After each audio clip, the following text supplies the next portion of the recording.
Swiss stage is over, quarterfinals are beginning, and that means another episode of Competitive Edge here, of course, on the Esports Bet YouTube channel. As usual, great promotions. Again, if you use our referral link below, you will get that 50% deposit bonus up to $100 USDT. But most importantly for this video is that you can be entered to win raffles over on Esportsbet. And what that means is that if you comment below with your Esportsbet username, and you can go make one right now. Don't just make a comment without the username. Put the username in, boys and girls. Yeah. You can say something smart at the same time, or you can just say your username, and you'll be entered to win based on our match of the week. So that'll mean you can win you have a chance to win up to $20 USDT. Now that chance can be doubled if you bet $10 or more on our match of the week. And that match is, of course, going to be that LNG T1 matchup that is going to be the closest in terms of the odds that we're taking. So you can also do many other things, of course. Join their Discord for more chances at giveaways in that giveaway channel. You can go ahead and click the button and register yourself there. And you can get esports coin to play along for free, which then can be used to transfer into cryptocurrency, either by following the Esportsbet Discord. You get 10,000 that way, 5,000 for following on Twitter, 5,000 for Instagram. All you have to do to claim that is either message the mod mail on Discord or just put the message to the staff directly on the site itself, and they will check your social media accounts and that you're in the Discord. So fun ways to play along no matter what, whether you want to use the esports coin, win from the raffle and use that USDT, or deposit crypto yourself. All great ways to play over on Esportsbet. And we do have, it must be said, quite a few one-sided matchups this week. So I think we're going to be taking a few flyers. Probably one of these might be an upset between the three really, kind of one-sided matchup, at least on paper. And we have the very tight LNG versus T1 matchup, which is quite clearly going to be closer. Which one would you like to start with this week, Doran?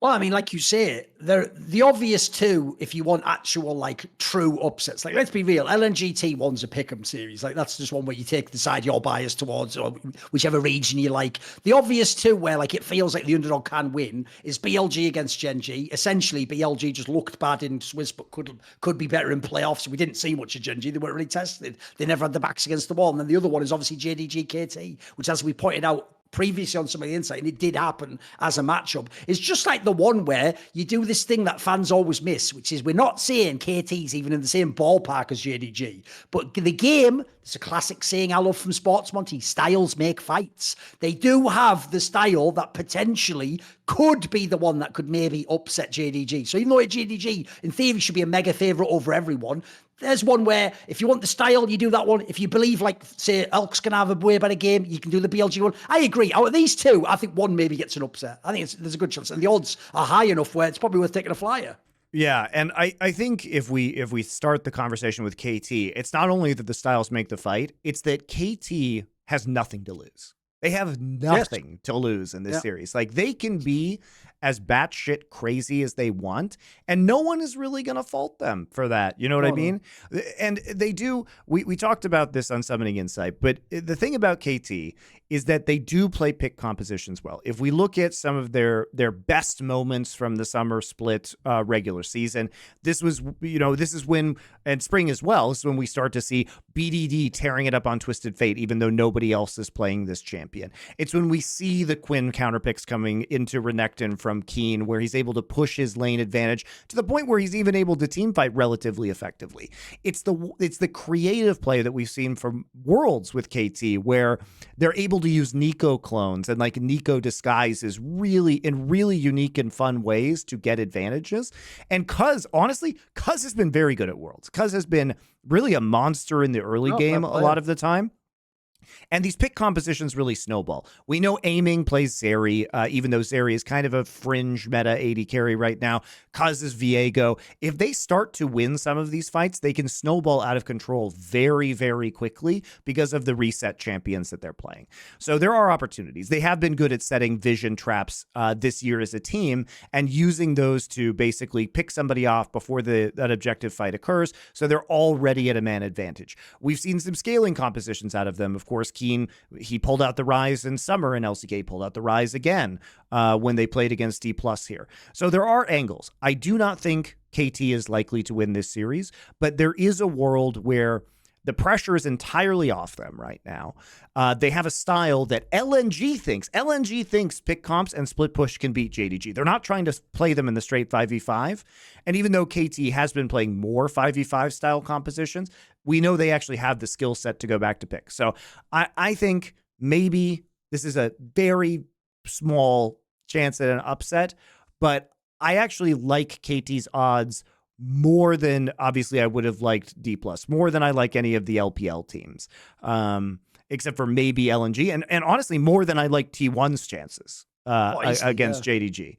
So it is a stylistic thing, but it's also that there are no expectations on KT, right? Basically, people think they're chokers from underperforming in the summer playoffs, which they absolutely did in LCK, and that their performances at Worlds have been ropey, and that they aren't a fan favorite like T1 with a colossal expectations due to having Faker and having made all of these domestic and international finals over the last couple of years.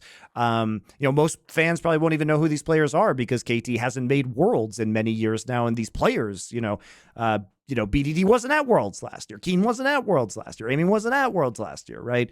All their players weren't. So I do think, well, except for Lehens, obviously, but this is a team that will be slept on and that I think can just be competitive by that aspect alone. So this is all the bet up, the lead up into saying, yes, we will be betting on KT just like we bet on NRG last week. Our odds are not as great as you would hope. They are now under 4.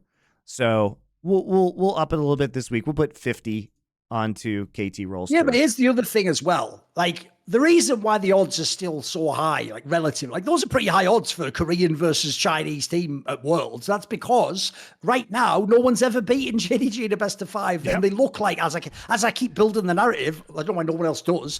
If they win, they're going to be the greatest team of all time. This is the best year anyone's ever had in League of Legends. They're the only unbeatable team I've ever seen, because even the great teams of history, would like have one player who's a weaker or whatever. They have it in everything. But if you were to pick someone, Monty, on paper even, who has a shot, it'd be a team like this. Because the thing about KT is, yes, we know that they have messed up in many playoff scenarios. That's why they haven't got an LCK title. But when you just put them into a pressure-free game like the regular season, they have been money throughout the whole year. They have been a very exciting team. They've been able to go toe-to-toe with the absolute best of the LCK and even beat them in key series or play them to 3 games. And the key thing here is, this is a concept I have always used in CSGO as an analyst that I thought has always given me an edge, is I don't ride day-to-day form, because form is fleeting. And when form goes away, you go back to first principles. Who is on my team? What are the players? What can they do? How do they play? And then what happens is, it'll be something like 6 days since they last played when they play this best of 5, Monty. A lot could change in 6 days. By the way, even just your individual form, like someone like Keen has looked terrible. Anyone who doesn't watch LCK is going to go, well, he's got no chance against 369. The Keen who played regular seasons absolutely has a chance. Like Monty says, he has like draft edges potentially where he can get angles that JDG will not have seen in official games. He is a very, very strong player and a carry top laner on the strongest carry champions. Then you go down, look, BDD isn't Knight, but I tell you what, he was a banger player in the split as well. He actually probably slept on because people just remember the old worlds of the old bad years in Kingzone and those teams. And then Aiming, look, Ruler, by the way, quietly hasn't even been that super sick himself, generally, considering everyone's saying he's the best player in the world. He's kind of just been, whatever. He's just had some good games here, some whatever games. Aiming is a player where I think he's just slept on because, unfortunately, he has thrown a few high-profile games in his career. But his skill is there, Monty. This guy has fucking mechanics, and he has certain champions where you do not mess around when he is on those champions. So I think, again, it's going to have to be a different KT than I've seen in any playoff setting. But the pieces, at least, are there. Like, they can wake up, and even if it's luck, their pieces are there to win the game. I mean, also, the last time we saw BDD at Worlds was on a GenG roster that almost made finals. And the reason it almost made finals was because BDD was popping off. He actually has shown up, to some of the big games, at least the last time that he was at Worlds when he was on GenG. So, and to your point about aiming, like his Kaisa has been extremely good. He's been extremely good this Worlds. So the pieces are there. JDG is terrifying. And also, to your point, Thor, and I think what makes JDG's run even more legitimate, and considering them the best team of all time if they win Worlds this year, is that this is the year a Chinese team didn't randomly collapse in the Swiss/group stage, which means, normally we see like a massive choke. Last few years, we've seen massive chokes from Chinese teams before they even reach the bracket stage, which means that LPL was even more competitive this year than normal, or at least this summer than normal, which we knew from watching it, right? It looked giga stacked at the top, especially once Gala went to LNG and made them actual potential title contenders as well. So even the midseason roster moves like bolstered the top of the table pretty significantly. And that'll be fun to talk about, I think, because the performance of the rest of their domestic competition has actually borne out at Worlds, even if like Weibo does seem a cut below some of these other teams. So we did a little bit of a flyer on KT. Obviously, guys, we are going to be taking a flyer on NRG. They actually have the worst odds of any team to win this quarterfinal, even though they got the best draw possible. And this is probably closer than the GenG, BLG, or JDG KT series is on paper. And by the way, remember, look at the format. The format tells you NRG is the better team, Monty. They're the 3-1 team. Weibo Gaming's the 3-2 team. So if you all believe in the format and it's a great format, you should think NRG is the favorite. I would suggest you do not do that and always gamble responsibly, of course. So people will look at this matchup and say, hey, didn't we see that before? We did, but it was the first game of Worlds. And you never should read into those first games at Worlds. No. These teams haven't played yet. Sometimes you get weird reads on the meta from scrims. If we just go through that, there were a lot of the power picks that are now being banned. Like Rumble was open in that game, and Zaya was open in that game. And, there were a bunch of things that probably will not be available to these players at this point in the tournament. And also, that was a crazy snowball against NRG through the bot lane in level 1. Now, it was a clean game from Weibo. Like, they played out the lead really, really efficiently. But there were also some key mistakes that NRG made. Like, they didn't, they fucked up in lane early. We actually just saw FBI, like, blow summoners really early in that lane, which then led to a really brutal Poppy gank. Like, I don't think Weiwei gets Poppy again in this matchup, for example. So there were things that shouldn't be replicated and also led to a weird game state, which sucks a lot in a best of 1. But, having a game snowball against you in a best of 5, there's clearly much more room for error and improvement over the course of an entire series. So it was one-sided, but there were also a lot of caveats around it. Weibo is the favorite, guys. Let's not pretend that they're not. And NRG has kind of played to the level of their opponents since that first game, the sloppy one versus Mad Lions, but super clean against G2. And, they've shown a lot of threats. Like, I don't think you can give this team Senna Tom Kench anymore. Like, I think that has to be banned out in the first game from Weibo, and then we get to see how deep NRG really goes in this meta. I don't think you can give contracts Jarvan, right? I think you have to take some of these champions out in the very first game, dare them to play some of the power picks in this meta, and see if they can do it as effectively. But at 4.8 odds, we took the flyer on this show last week at 4.5 for NRG, and it paid off. So we're definitely taking the 4.8. I will tell you that. It's even better. And this is a team I have seen NRG catch throws. They can do it. Weibo like to throw games. So. They also, that's true. Weibo also is a team that has infamously played to their opponents in LPL. Like, they beat JDG in the regular season, but then would just completely shit the bed versus bad LPL teams. So the variance of both of these teams is extremely high. And, this is basically the ideal draw for both of these teams. Both of these teams. And it gives you a sweat. You want to watch the Western teams? Let's have a sweat and believe they can win. Yeah, we'll put 50 here onto NRG as well. Again, the Flyers are kind of making this worthwhile. By the way, that's one thing, just as a random shot across the bow. That's why I don't really believe. That's why you all went so hard on the G2 angle. You don't actually think NRG is really good. Otherwise, you'd be saying they'd win, because this is the best possible draw they could have had. Like, Weibo is the only team on paper they have a chance to beat in this particular best of 5 scenario. So if you really believe in them, like, I think the odds are amazing for a team that should have any chance at all. I actually don't think they'll win, but, like we say, the odds justify it. Yeah, they have the best odds for whatever reason, right? They have the best odds for whatever reason, even though, like, I think this is a closer matchup than JDG KT or GenG BLG. I think this is a closer matchup. Still advantage Weibo, but that just means you're potentially getting very good value. And NRG has pulled off these upsets throughout LCS playoffs. They pulled it off again versus G2. There is some level of, like, clutch magic in this team that cannot be ignored. And I think they're going to be highly motivated. And they're another team with absolutely nothing to lose. They have nothing to lose by going, like, balls to the wall in these games, because they've already exceeded expectations. So you might as well just try and chuck that Hail Mary to get to semifinals, because that hasn't happened for an NA team since 2018. So it's been 5 years, and it probably won't happen for another 5 years, if we're being honest. Let's switch focus right now. GenG versus BLG. GenG, I would say, is kind of a surprisingly heavy favorite in this matchup, considering what we saw at MSI, where they got completely blasted by BLG, even if BLG has been underwhelming so far at Worlds. Yeah, but here's the problem. One, we've barely had to see anything from GenG. Like, they've actually just sort of had an easy path through the tournament, haven't had to show much, we never really tested much. And then I would say also, secondly, you have to shade in historical intangible narratives. Chovy and Peanut had done this 1 million times. They come to this point in the tournament and you go, right, I believed in them the whole time. So you know what? Double down again. And then, you know what? You bust. You bust, don't you? You thought you were going to make it this time. So if you look at the matchup, I actually think BLG is a real sleeper. I think, again, in the same way, like, this is a more extreme version of what I was talking about with the KT angle. If you just look at how BLG, their strength isn't the individual players. Theirs was their style. If you look at the style of the team that was dominating summer, this is a really strong team if they wake up on the right day.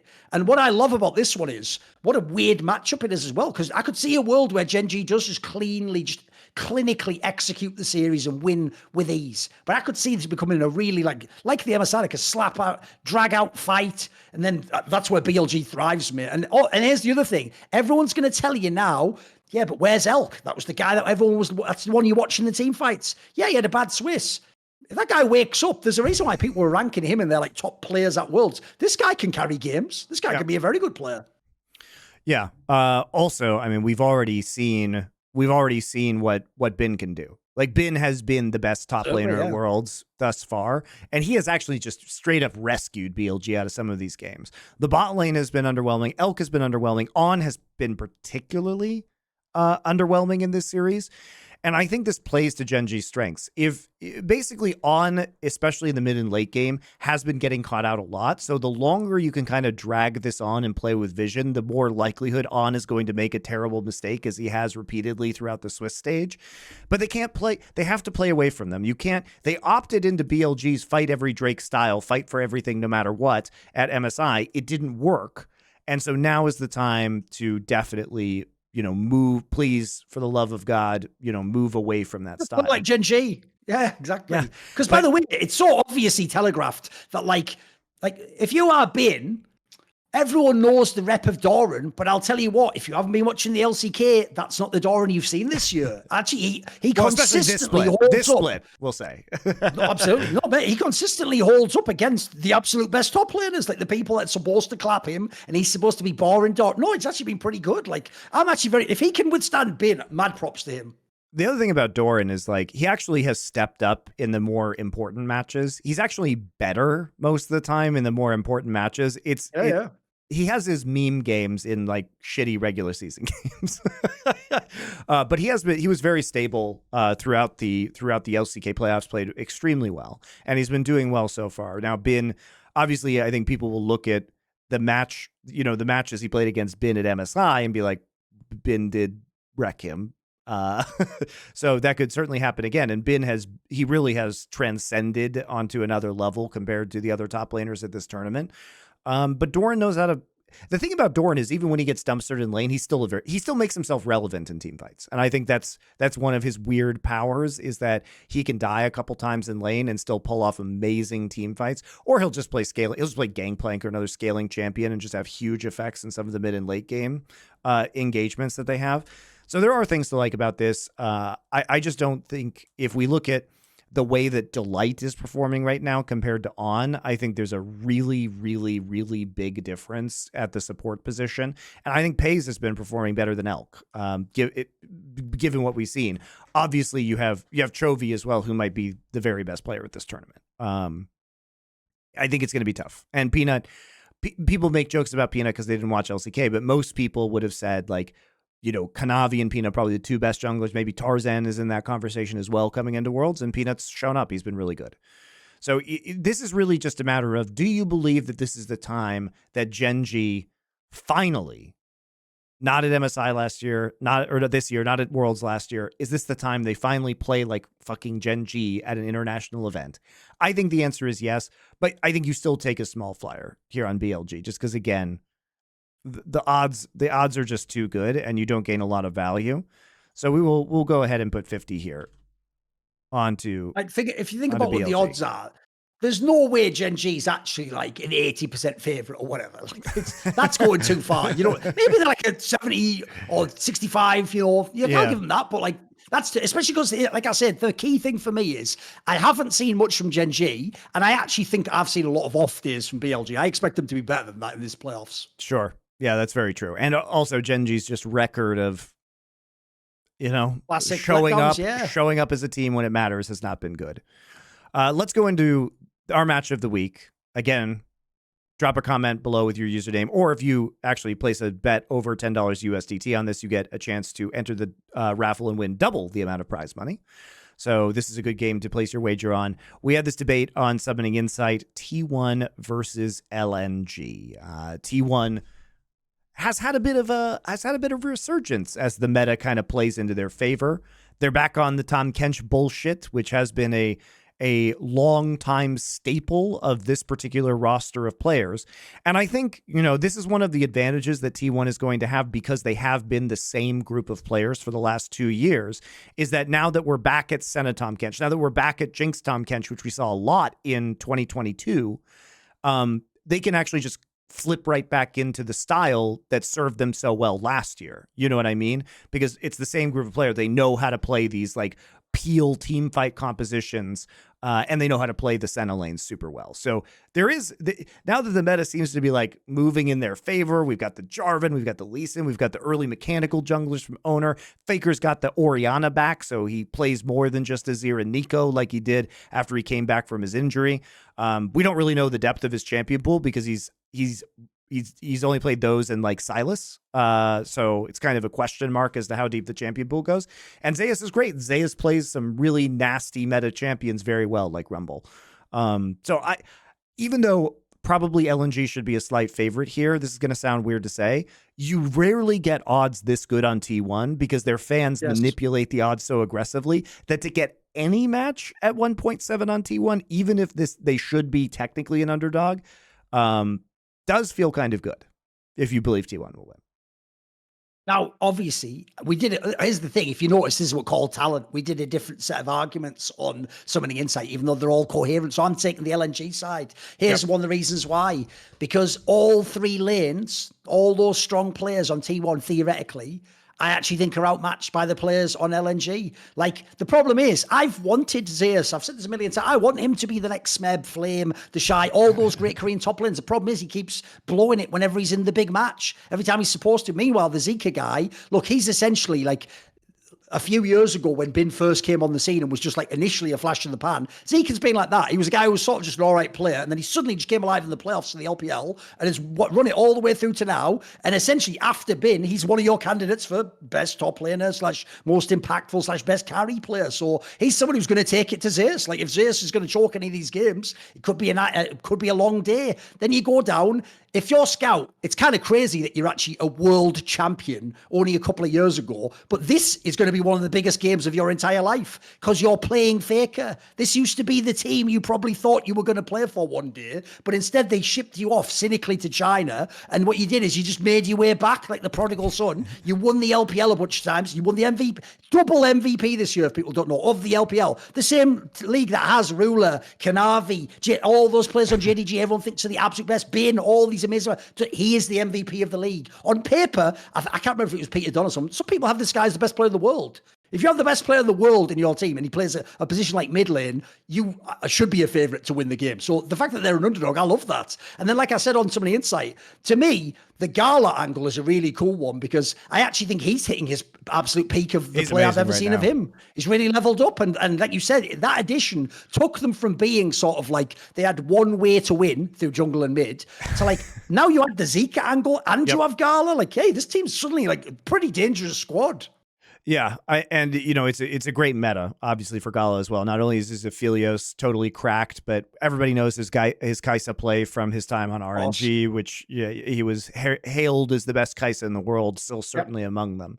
So yeah, it does feel good. And also, I've mentioned this about LNG too. They actually have surprising flexibility because Gala is also a Ziggs player, and that gives them very interesting draft options, especially because they love to play Maokai and Jace. So sometimes they can, they have like AD mid and top lanes that can work with the Ziggs bot lane. So there's a lot to like about LNG. My thing is really that Tarzan has not shown up really at Worlds, and he's been surprisingly passive. So we haven't seen the power of their 2v2. But as you say, they do actually have other vectors to win now. Like now they don't have to win that way because Zika glowed up during the LPL summer playoffs into a carry top laner that could. He was a very stable weak side player, and now he's actually like a true carry that can be played into. And Gall is here, right? And Gall is enormously talented. But at that same time, I just think T1 right now does have some very specific advantages from the longevity of their tenure as a cohesive team, and the fact that the meta pendulum feels like it's swinging back towards them. And I think Tarzan's performance is crucial because T1, when they get early advantages, T1 is one of the best teams in the world at closing games on you. And if Tarzan is passive again, I don't know if they're going to necessarily get those edges. So we put our wagers on opposite sides of this one on Somebody Insight. Are you on the Tarzan though, Monty? I'll give you this one though. It's the same as the angle of Chovy, Peanut, these players, Zeus, these players that should be the best. They could be the best at their role, but they keep choking this now. I'll tell you what, people always do this thing where they act like you can never improve, you can never break through. Sure. I have seen it too many times in esports, Monty. When you do break through, sometimes you then just become the dominant player after that, like Astralis in Counter-Strike, even in, like, if you think of something, I mean, by the way, GenG themselves, Trophy used to be a guy who lost every finals. He's only cracked 3 of them morphos in a row at this point in time. So to me, if it's ever going to happen, like this is the perfect time for Tarzan to come alive. And also there's another thing. He's a Korean. If you pop off and you're the first Korean jungler to make T1 go out in quarters, mate, now you can sort of start to win all that acclaim back. Suddenly you can build that cachet back up again. I can counter that argument for you because Zeus is still a young player. What if this is the tournament where Zeus actually has the glow up and lives up to his regular season potential, right? What if he's the dominant top laner for the rest of the run?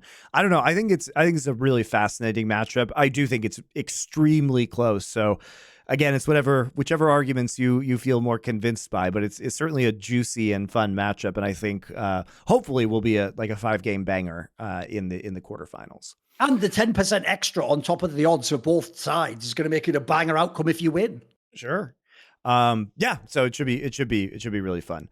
All right, guys. That's going to do it for Competitive Edge for this week. Thanks for joining us. We will be back, of course, before the semis and also before the finals to talk about those matchups and the odds over at Esportsbet. Remember to subscribe to their channel below and drop a comment for the entry into the raffle. With the username. With your username. Put the username. With your username. And we'll see you guys next week.